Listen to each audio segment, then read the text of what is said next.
इसको काम में नहीं लिया जाता है। अगर हम कहें कि उपग्रह भेजा गया तो उपग्रह किसके माध्यम से भेजा जाता है? आपके रॉकेट के माध्यम से भेजा जाता है। और वो रॉकेट का जो ऊपर का पार्ट है वो सेफ रहता है, यानी वो जलने में काम में नहीं आता है, एज इट इज रखा जाता है। उसको ये सेफ क्यों दिया जाता है भाई? आगे से रॉकेट की हमेशा आप देखोगे तो ऐसी स्थिति रहती है। कारण क्या है इसका? क्योंकि जो ऊपर हम जब जब जाते हैं, ऊपर जैसे चले जाते हैं तो वायुमंडल में क्या होता है? घर्षण होता है गैसों का, ठीक है ना। घनत्व वायुमंडल में बहुत ज़्यादा होता है। तो अगर फ्लैट सरफेस आप करोगे तो उस पर दाब ज़्यादा लगेगा और इस कारण रॉकेट ऊपर है वो ज़्यादा गति नहीं कर पाएगा। और तीखा है यानी वो क्या होता है? गैसों को चीरता हुआ आगे बढ़ जाता है, ठीक है ना।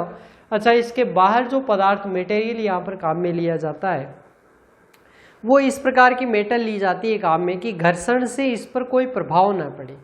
क्योंकि सामान्य मेटल आप काम में लेंगे, जैसे आपने कागज़ काम में ले लिया या और कुछ काम में ले लिया, तो वो क्या होगा? उस घर्षण से जल जाएगा, ठीक है। इसलिए यहाँ पर बहुत ही ठोस धातु है वो काम में ली जाती है ताकि ये यहाँ तक इसको प्रभावित ना कर सके। ठीक हो गया इतना कार्य। अब आते हैं इसके अंदर, यहाँ पर 2-3 चरण रॉकेट के होते हैं, ठीक है। क्या क्या होते हैं इसमें? तो देखो, अलग से मैं इसको पढ़ाना चाहूँ आपको, तो 2-3 नलियाँ होती हैं।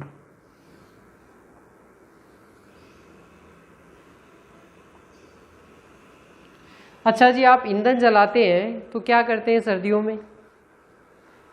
अगर ईंधन आपको जलाना है, सर्दी लग रही है, तो तपने के लिए क्या करेंगे? आग जलाएंगे।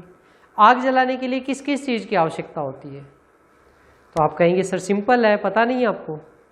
हाँ पता है, लेकिन पूछ रहा हूँ क्या क्या होता है उसमें। तो हम कहेंगे कि एक तो हमारे पास ठोस पदार्थ चाहिए, कागज़ हो, लकड़ी हो, कुछ भी हो वो चाहिए, ठीक है। गैस भी लाते हैं क्या कभी? अरे गैस की आवश्यकता पड़ती है क्या? बिल्कुल पड़ती है गैस की आवश्यकता। लेकिन यहाँ पर अपने वायुमंडल में पहले से पता है 21% ऑक्सीजन है, और उसके कारण से क्या होता है, हमें गैस लानी नहीं पड़ती। वो वायुमंडल की जो गैस है उसको काम में लेता है, ऑक्सीजन को, ठीक है। तो 2 प्रकार चाहिए हमें, एक तो ईंधन चाहिए और दूसरा क्या चाहिए? ऑक्सीकारक पदार्थ चाहिए, यानी ऑक्सीजन की आवश्यकता रहती है उस गैस को जलाने के लिए। तो यहाँ पर एक तो अपन कहते हैं कि इस रॉकेट के अंदर भी ये अलग अलग पोर्शन बने हुए, इनके अंदर क्या क्या होता है? तो इनके अंदर एक में तो होता है आपका, ये देखो 2 कोष्ठ होते हैं, 3 कोष्ठ होते हैं।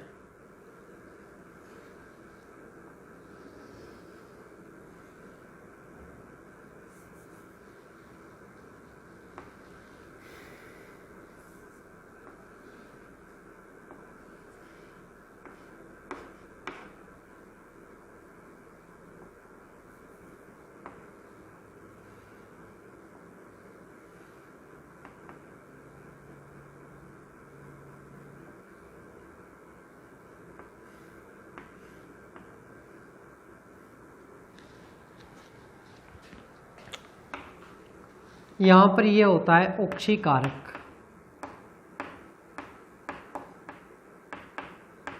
ऑक्सीकारक पदार्थ। और यहाँ पर इस नली में जो आपका काम में लिया जाता है द्रव ईंधन, और ये क्या कहलाता है आपका? दहन कोष्ठ, ठीक है, जिसमें दहन होता है। यानी रॉकेट में क्या होता है, ये चीज़ें भरी होती है बस। ये जो नीचे वाला दिखाई दे रहा है ना आपको, इस पूरे के अंदर क्या भरा जाता है? तो ये अपना काम में लिया जाता है। तो ऑक्सीकारक पदार्थ काम में लेते हैं और द्रव ईंधन है वो काम लेते हैं, ठीक है। तो ये जो ऊपर का देखो, अब डिफरेंस क्या है कि यहाँ तक का नीचे का मटेरियल है वो क्या है? सेम है। चाहे आप मिसाइल ले लीजिए, चाहे आप रॉकेट ले लीजिए। अगर मिसाइल है तो मिसाइल क्या होगा? मिसाइल में ऊपर उपग्रह या इस प्रकार की कोई वस्तु होगी जिसे हमें अंतरिक्ष में भेजना होगा, और वो क्या करती है? स्ट्रेट जाती है ऊपर वायुमंडल को चीरते हुए, ठीक है। अगर ये रॉकेट लेते हैं तब, और अगर मिसाइल लेते हैं तो मिसाइल भी 2 प्रकार की होती है, एक बैलिस्टिक और एक क्या रहती है? Cruise missile. आप नाम सुनेंगे इसमें ना, ये वैसे टॉपिक तो नहीं रॉकेट चल रहा है, लेकिन फिर भी मैं आपको बता देता हूँ। बैलिस्टिक मिसाइल क्या है? मान लीजिए यहाँ टारगेट है, ठीक है। अगर मेरी मिसाइल यहाँ पर है उसको मैं इस प्रकार से सीधा छोड़ता हूँ, कैसे, स्ट्रेट लाइन के अंदर, तो ये क्या कहलाती है, ये वाली जो मिसाइल है ये क्या कहलाती है, क्रूज मिसाइल कहलाती है। ठीक है ना। बैलिस्टिक मिसाइल क्या है, यहाँ पर मिसाइल पड़ी है और टारगेट है यहाँ पर, लेकिन बीच में क्या है, पहाड़ है, पत्थर है और कुछ है, तो आप क्या करोगे, ऐसे सीधे छोड़ोगे क्या, बीच में ही टकरा जाएगी पहाड़ों से। तो हम क्या करते हैं, इस रॉकेट को परवलयाकार पथ पर गति करवाते हैं, यानी ऊपर जाएगी और इस प्रकार से यहाँ पर आकर इस पर स्ट्राइक करेगी। तो ये जो ये है, ये क्या कहलाती है आपकी बैलिस्टिक मिसाइल। ठीक है ना, क्रूज और बैलिस्टिक मिसाइल। इनके अंदर भी क्या रहता है, तो इनमें मैंने पहले बता दिया आपको कि आगे विस्फोटक, यानी मिसाइल है तो क्या होता है, मिसाइल के भी आगे की जो पोर्शन होता है उसमें क्या होता है, विस्फोटक भरा होता है। ठीक है ना। बाकी ये नीचे वाला जो पोर्शन है, ऐसे ही इसके अंदर भी ये जो नीचे वाला पोर्शन है ये क्या रहता है, इन दोनों में, चाहे रॉकेट की बात करूँ, सब में क्या होता है, समान होता है। ठीक है ना। तो ये डिफरेंस होता है। तो मिसाइल अपने सिस्टम में नहीं, हटा देते हैं इसको। अपन किसकी बात करेंगे, अपन बात करेंगे रॉकेट की बात है वो करेंगे। ठीक है। तो ये रॉकेट का एक एग्जाम्पल आप, ये आपको दर्शाया हुआ है। परिवर्ती द्रव्यमान का उदाहरण मैंने कहा है इसमें, क्यों, क्योंकि जैसे मान लीजिए यहाँ पर भाई मैंने उसमें 50 किलो का सिलेंडर है वो लगा दिया, 50 किलो गैस है वो काम में ले ली। ठीक है। अब उसमें द्रव्य भी है, ईंधन भी है। 1 किलोमीटर तक गई अपनी रॉकेट, 1 किलोमीटर जाने के बाद में 5 किलो गैस खत्म हो गई उसकी। ठीक है भाई, ऑक्सीकारक पदार्थ है, 5 किलो गैस खत्म हो गई, और द्रव्य ईंधन, एल्कोहल लिया है आपने या पेट्रोल डीजल जो भी आपने लिया, हाइड्रोकार्बन्स लिए हैं उस क्वालिटी के, तो वो भी क्या होंगे, जलेंगे। जलेंगे तो क्या होगा, ये जो गैसें हैं वो तीव्र गति से नीचे की ओर निकलती है। ठीक है ना। रॉकेट आप जब भी चलता है तो आप देखते हैं पीछे से धुआं धुआं सा दिखता हुआ दिखाई देता है, या कभी टीवी में देखा होगा, तो एकदम से ब्लास्ट सा होता है रॉकेट जब ऊपर जाती है। तो वो क्या होता है उसमें कि ये बहुत तेज गति से जलती है, और जितना तेज गति से जलती है तो नीचे की तरफ ये धुआं फेंकती है। और यहाँ आता है न्यूटन साहब का नियम। कौन सा नियम आता है, तो न्यूटन का कौन सा है नियम, क्रिया प्रतिक्रिया का नियम। ठीक है ना। ये क्रिया प्रतिक्रिया का नियम यहाँ भी पीछा नहीं छोड़ता है आपका, मतलब रॉकेट है वो क्रिया प्रतिक्रिया के नियम पर कार्य करती है। ठीक है। यानी जैसे ही रॉकेट में गैसें जलेगी तो गैसें जाएगी नीचे की ओर और रॉकेट जाएगा ऊपर की ओर। तो क्रिया होगी गैसों के द्वारा और प्रतिक्रिया किसके द्वारा होगी, रॉकेट के द्वारा। तो इस प्रकार से क्रिया प्रतिक्रिया का नियम। और एक और नियम इसमें काम में आता है, वो क्या कहलाता है, संवेग संरक्षण का नियम। संवेग संरक्षण, संवेग संरक्षण का नियम। तो ये दो नियम है वो हम इसमें किसमें काम में लेते हैं, आपके रॉकेट के अंदर काम में लेते हैं। क्रिया प्रतिक्रिया और संवेग संरक्षण का नियम दोनों किसके अंदर काम में आते हैं, आपके रॉकेट के अंदर काम में आते हैं। ठीक है। किस प्रकार से ये कार्य करता है तो मैंने बता दिया आपको कि इसके अंदर ये जो अलग अलग मटेरियल्स है, एक में द्रव्य ईंधन भरा होता है, एक में ऑक्सीकारक पदार्थ भरा होता है। और मैंने आपको स्पष्ट बता ही दिया है कि द्रव्य ईंधन के रूप में क्या क्या होता है। तो द्रव्य ईंधन में एल्कोहल होता है, हाइड्रोकार्बन, पेट्रोल भरा होता है। और ऑक्सीकारक पदार्थ क्या है, तो द्रव्य O2 होता है, H2O2 हो सकता है। ये क्या आपके ऑक्सीकारक पदार्थ है। अच्छा जी, क्या फ़र्क पड़ता है इससे, क्या एल्कोहल भी जलता है क्या, बिल्कुल जलता है। एल्कोहल बहुत अच्छे से जलता है, कभी जला कर देखना, लेकिन सावधानी से, नहीं तो खुद भी जल जाओगे। ठीक है ना। पेट्रोल की तरह काम करता है, बहुत लिक्विड जो भी रहते हैं वो सारे जलते हैं। तो इस प्रकार से हम ऑक्सीकारक पदार्थ से एक नली है वो यहाँ पर आती है और एक किससे आती है, द्रव्य ईंधन से, और दहन कोष्ठ में वो क्या होती है, जलती है। ठीक है। और जितना तेजी से ये जलेगी उतना तेजी से ये क्या करेगा, रॉकेट है वो ऊपर की ओर जाता है। एक नाम सुना होगा आपने, पलायन वेग, उसकी भी बात कर ही लेते हैं। पलायन वेग, पलायन यानी क्या होता है, पलायन, भाई ये तो पलायन कर गया, हम कहते हैं कि वो बीएससी में आया था, नहीं पढ़ पाया तो यहाँ से पलायन कर गया, यानी मैदान छोड़कर भाग गया वहाँ से। तो भागना होता है उसको हम क्या कहते हैं हिंदी में, पलायन ही तो कहते हैं ना। ठीक है। तो पलायन वेग क्या होता है, यानी जब रॉकेट होती है वो पृथ्वी की सतह 35,000 किलोमीटर दूर ऊंचाई तक अपने ऊपर है। ठीक है ना। तो कौन कौन से आपके समताप मंडल, क्षोभ मंडल, ओजोन मंडल, आयन मंडल, ये सारे अलग अलग लेयर्स होती है, इन सबको क्रॉस करते हुए पृथ्वी के गुरुत्वाकर्षण से बाहर चला जाए रॉकेट, तो वो क्या कहलाता है, वो जो उतना मिनिमम रिक्वायर्ड वेग होता है वो क्या कहलाता है, आपका पलायन वेग। और सामान्यतः ये होता है 11.2 किलोमीटर प्रति सेकंड।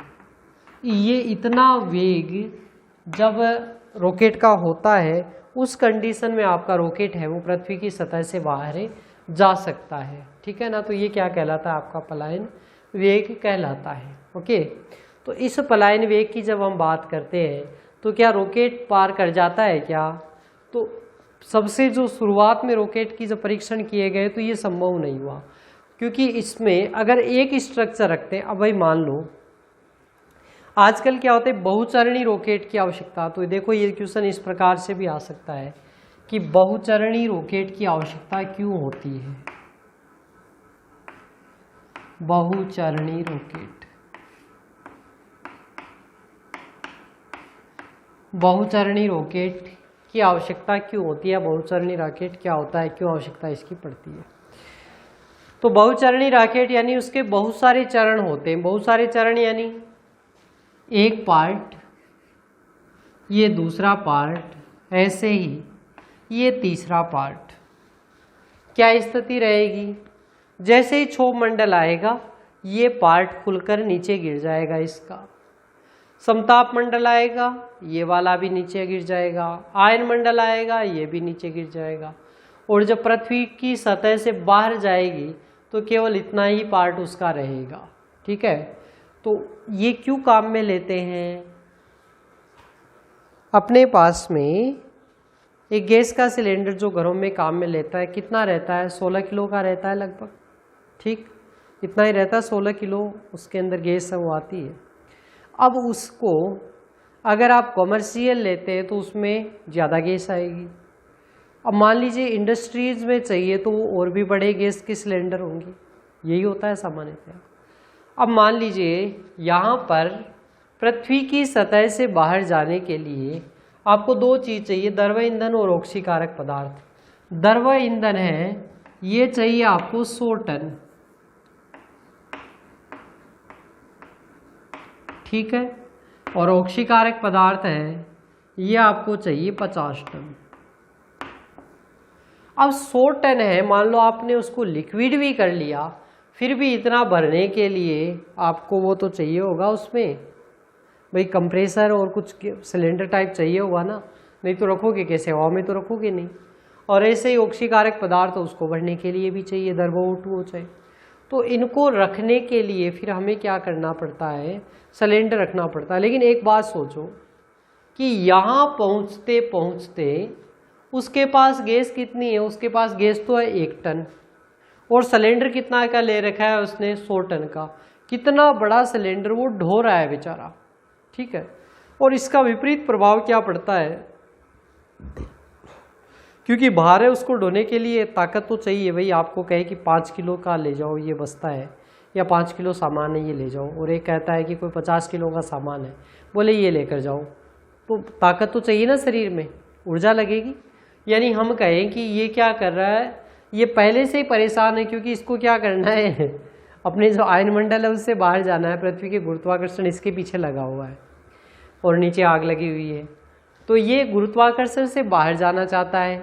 अब इसके पास पहले से पेलोड है, इसको तो ये कम कर नहीं सकता, और अगर उसको ज़्यादा वजन रहेगा तो ये इतना वेग प्राप्त नहीं कर सकता है, ठीक है ना।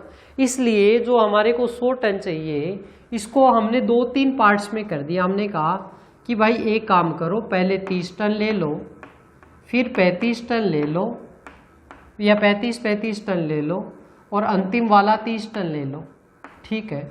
और ऐसे ही कहा कि इस 35 टन को जलने के लिए कितनी ऑक्सीजन की आवश्यकता है, तो हमने कहा कि इस 35 टन को 5 टन चाहिए, इसको 5 चाहिए, और इसको 7 चाहिए, और इसको कितनी चाहिए, 5 चाहिए। यानी इस प्रकार से हमने कह दिया कि चलो इतनी चाहिए होती है। एजम्पशन है कोई, वो इतना नहीं है, कैलकुलेशन नहीं लगा रहा हूँ मैं ना। तो अब हमने क्या किया कि 35 + 5 यानी 5 टन और 35 टन इनका क्या कर दिया, एक पार्ट बना दिया, जो कि इसके अंदर लगा दिया, यानी ये 2 पार्ट बना दिए, और ये दहन कोष्ठ बना दिया। ठीक है, अब जैसे ही क्या होगा कि इसका काम कंप्लीट होगा तो फिर ये क्या होगा, रॉकेट से खुलेगा और नीचे गिर जाएगा। ये नीचे गिरते ही क्या होगा, भाई वजन कम हो गया, क्योंकि ये दो आपके जो सिलेंडर थे वो भी तो मजबूत है, उनमें भी तो कई टनों का वजन होता है। तो जैसे ही वो गिरेंगे तो रॉकेट क्या होगा, अपग्रेड करेगा, अपलिफ्ट होगा, एकदम से उसके वेग में वृद्धि आएगी। ठीक है, और वृद्धि आएगी तो रॉकेट क्या करेगा, ऊपर चला जाएगा। ठीक, फिर ऐसे ही और आगे बढ़ेगा तो फिर से एक चरण है वो क्या होगा, नीचे गिर जाएगा, फिर रॉकेट बढ़ेगा, और अंतिम चरण जब गिरेगा तो रॉकेट क्या करेगा, गुरुत्वाकर्षण जो उसका पृथ्वी का है उससे पार चला जाएगा, पलायन वेग से भी ज़्यादा। 11.2 चाहिए, उसका वेग कितना हो जाएगा, 12 किलोमीटर पर सेकेंड हो जाएगा। ठीक है, लेकिन ये कब होता है, जब आप बहुचरणीय रॉकेट को काम में लेते हैं। ठीक है ना, जितनी भी रॉकेट जो भी पृथ्वी की सतह से बाहर जाने के लिए काम में ली जाती है, सब में क्या होता है, ये बहुचरणीय रॉकेट है वो काम में लिया जाता है। ठीक, यानी दहन कोष्ठ है उसमें से कौन कौन से ऑक्सीकारक पदार्थ और द्रव्य ईंधन दोनों काम में लिए जाते हैं, और उनको अलग अलग चरण बनाते हैं।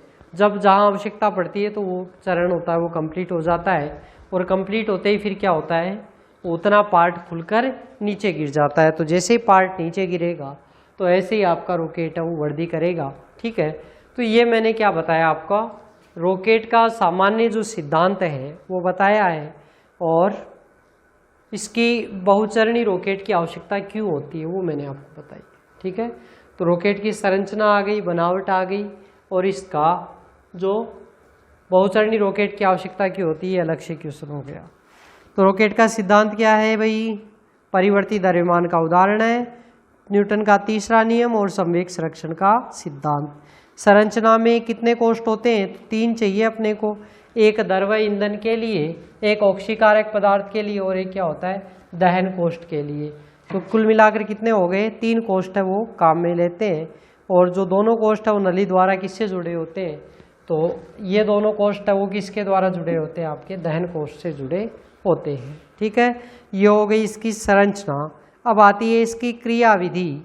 तो ईंधन और ऑक्सीकारक मिलकर क्या करते हैं, जलना प्रारंभ करते हैं, और ऊष्मा के कारण दाब होगा वो बहुत अधिक होगा, जिसके कारण कोष्ठ से जो ये दहन कोष्ठ है दाब बहुत अधिक होगा, तो ये गर्म गैसें, ये क्या होगी, जेट इसको क्या, जेट आपने नाम सुना होगा, एयर जेट है ना, जेट विमान, यानी ये जो गैसें हैं वो बहुत तेज गति से बाहर निकलती है, और इसके कारण इसका जो वेग होता है वो बहुत ही ज़्यादा होता है। ठीक है ना, तो वो क्या कहलाता है आपका, जेट। ठीक है ना, तो ये गैसें जेटों के रूप में बाहर निकलती है, और इसके कारण रॉकेट पर प्रतिक्रिया बल लगेगा, और रॉकेट कहाँ बढ़ेगा, आगे की ओर। तो बाह्य बलों की अनुपस्थिति में निकाय का कुल संवेग नियत रहता है, इसलिए जितने संवेग से गैसें हैं वो नीचे की ओर आती है, उतने ही संवेग से रॉकेट क्या होगा, ऊपर की ओर गति करता है, यानी क्रिया प्रतिक्रिया का नियम लागू होता है। ये गैसें हैं तो ये जितने वेग से निकलेगी उतने ही ज़्यादा वेग से रॉकेट भी क्या होगा, आपका ऊपर की ओर जाता है। ठीक है ना, रॉकेट उतना का उतना वेग से ऊपर की ओर जाता है। ठीक है, तो ये मैंने इसके बारे में पढ़ा, बताया आपको। अब हम करते हैं इसकी गणितीय व्याख्या। तो ये मिटा देते हैं अपन।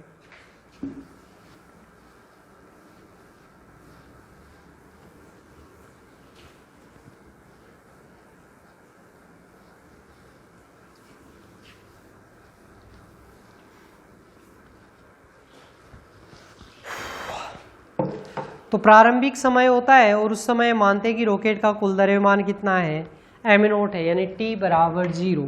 तो t बराबर 0 यानी इनिशियल स्टेज। तो m बराबर हम मानते हैं कि रॉकेट का द्रव्यमान कितना है, m0 और वेग कितना है इसका, v0। ये इनिशियल कंडीशन हम मानकर चलते हैं। ठीक है ना, तो ये प्रारंभिक है और कुल द्रव्यमान क्या है, कैपिटल M है। ठीक है ना, कुल द्रव्यमान कैपिटल M t समय पर। भाई ये तो कब है, प्रारंभिक स्थिति पर। t समय पर द्रव्यमान कितना हो जाएगा m, और वेग v0 से बढ़कर कितना हो जाएगा v। तो द्रव्यमान होगा उसमें क्या होगा, परिवर्तन यहाँ पर प्रेक्षित दिखाई देगा। और इसके कारण रॉकेट के जो द्रव्यमान में परिवर्तन है वो किस तरह से होता है, तो हम कह रहे हैं समय की दर से यानी dm/dt के दर से इसमें परिवर्तन है वो देखा जाता है। dm/dt से ये जो परिवर्तन होगा वो देखा जाएगा, ठीक है। और vr, तो vr क्या है, आपके रॉकेट के सापेक्ष जो गैसों का वेग है वो रहेगा। तो रॉकेट के, ठीक है, तो इसमें परिवर्तन कितना होगा, तो भाई रॉकेट के सापेक्ष देखो, एक तो है आपका गैसों का वेग, गैसों का वेग कितना है vr, रॉकेट का वेग क्या है vr, तो रॉकेट का वेग है तो हम कहें रॉकेट के सापेक्ष गैसों का वेग, रॉकेट के सापेक्ष गैसों का वेग, और ये कितना हो जाएगा आपका v माइनस vr, इस प्रकार से हम इसको व्यक्त कर सकते हैं ना। रॉकेट के सापेक्ष गैसों का वेग क्या हो जाएगा v माइनस vr। तो इसमें रॉकेट के संवेग में परिवर्तन की जो दर होगी वो गैसों के प्रति सेकंड संवेग में परिवर्तन की दर होगी के बराबर होगी। रॉकेट के संवेग में परिवर्तन की दर यानी dm/dt और गैसों के संवेग में तो v माइनस vr dv/dt। अच्छा,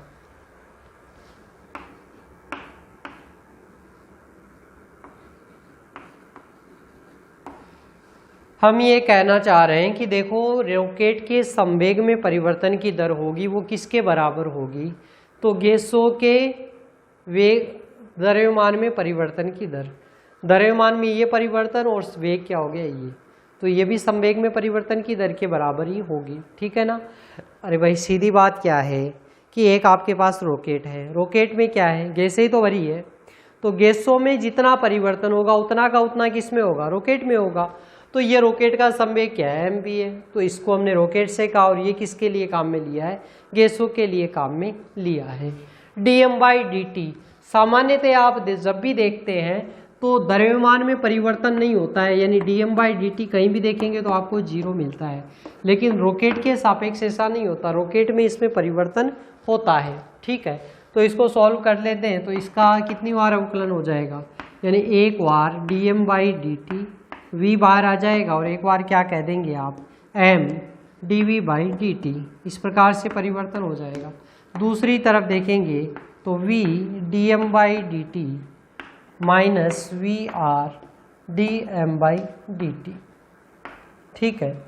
अब देखो v dm/dt और v dm/dt क्या हो जाएंगे, कैंसिल, क्या बच जाएगा m dv/dt is equal to vr dm/dt, और ये भी क्या है नेगेटिव माइनस का है, तो m dv/dt बराबर माइनस का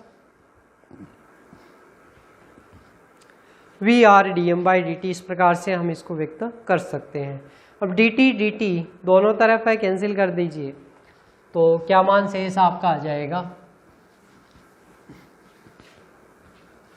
कितना मान रह जाएगा m dv/dt, तो इसको मैं क्या लिख सकता हूँ इधर m dv, और दूसरी तरफ किसका मान आ जाएगा माइनस का vr इंटू dm। चलो सॉल्व कर लेते, vr को इधर ले आओ, m को उधर ले जाओ, ठीक है। या vr तो क्या है गैसों का वेग है, तो इसको इस प्रकार से भी लिख सकते हैं, m को क्या कर दो भाग लगा दो dm/m। अब इसका कर दो इंटीग्रेशन, तो dv और इधर किसका हो जाएगा माइनस का vr तो कांस्टेंट रहेगा dm/m, और ठीक है ये मान है वो आ जाएगा। अब इसमें क्या कर देंगे इसका समाकलन, तो dv का समाकलन क्या हो जाएगा v बराबर माइनस का vr, और ये क्या हो जाएगा ln m प्लस का समाकलन नियतांक c, ठीक है। समाकलन नियतांक का मान ज्ञात करने के लिए हम क्या करेंगे, प्रारंभिक स्थिति है उसको काम में लेंगे, और प्रारंभिक स्थिति पर क्या कहा था आपने, t कितना है, t बराबर है t0 और v बराबर कितना है v0 है, वो काम में लिया। तो ये अगर जब काम में लेंगे तो मान कितना आ जाएगा v बराबर vr, देखो v बराबर तो कितना रख दिया आपने, v नोट है, ठीक है, माइनस का वी आर, और ln m का क्या हो गया, ln m का हो गया आपका, m कितना है प्रारंभ में, m नोट, ठीक है। तो v बराबर v naught V R ln m naught plus c, तो c तो चाहिए आपको, तो c आप ज्ञात करोगे तो ये कर दिया आपने पक्षांतरण, ये किसका मान आ गया, c का मान आ गया। ये मान कहाँ रख देंगे आप, माइनस का वी आर ln m, ठीक है, प्लस का v naught plus V R ln m, इस प्रकार से लिख सकते हैं इसको। प्रारंभ जो समीकरण है वो आपको ध्यान में रखनी होगी, बाकी आसान है, ठीक है ना। फिर तो क्या किया हमने, इसका समाकलन ही किया है, ठीक। और प्रारंभ में याद रखना आसान है, यानी रॉकेट के संवेग में परिवर्तन की दर वो किसके बराबर है, तो गैसों के संवेग में परिवर्तन की दर के बराबर है, ये हमने कहा था, ठीक है। अब इसको v naught plus V R, यहाँ क्या बचा ln m, और यहाँ पर क्या बचा, तो माइनस का वी आर तो बाहर ले लिया, माइनस का ln m, अरे ये ln क्या है, m नोट है ना, तो ये m नोट, इस प्रकार से लिख सकते हैं, या v बराबर v naught plus V R ln m naught by m, ठीक है। इस प्रकार से हम इसको व्यक्त कर सकते हैं, v बराबर v naught plus V R log ln m naught by m, और ये क्या कहलाता है आपके रॉकेट का समीकरण। अगर अब ये रॉकेट का वेग किधर है, ऊपर की ओर, और त्वरण किसके लगता है, नीचे की ओर, तो इसमें अगर गुरुत्वीय त्वरण शामिल किया जाए तो वो क्या हो जाएगा, माइनस का gt, ठीक है ना, क्योंकि g क्या है, त्वरण है, तो त्वरण में परिवर्तन की दर समय से गुणा कर दे तो किस में आ गया, वेग में आ गया। तो ये किसका मान आ गया, यानी एग्जाम में ये पूछा जाता है, प्रूव दैट, ज़्यादातर तो यही पूछा जाता है। v बर प्रूव दैट v रॉकेट के लिए v बराबर v naught plus V R ln m naught by m, या गुरुत्वीय त्वरण शामिल करते हुए काम में लिया जाए तो ये पूरा समीकरण है वो आपका काम में आ जाता है। यानी पूरा समीकरण है कितना आ गया, ln m naught by m minus का gt, ठीक है। तो m नोट क्या है, रॉकेट का प्रारंभिक द्रव्यमान है, और v नोट क्या है, इसका प्रारंभिक वेग है। तो ये मैंने आपको सारा किसके बारे में बताया, रॉकेट का। 4.5 नंबर का एग्जाम में डायरेक्ट क्वेश्चन है आपका, तो बहुत अच्छे से आप इसको तैयार कर लेना। बाकी जो हम पढ़ेंगे नेक्स्ट क्लास में, जितने में आप ये जो रॉकेट है परिवर्तित द्रव्यमान का उदाहरण 1.5 नंबर के हिसाब से जो मैंने पहले बताया, बहुचरणीय रॉकेट की आवश्यकता क्यों होती है, 1.5 नंबर का है। और अगर ये रॉकेट का पूरा आ गया, ये वाला पूछा जाता है, तो ये कितने का है, 4.5 नंबर का क्वेश्चन है, जिसमें संरचना आ गई, इसकी सिद्धांत आ गया और कार्यविधि आ गई, ठीक है। तो ये सारा आपको करना है, बाकी हम देखते हैं नेक्स्ट क्लास में। Thank you.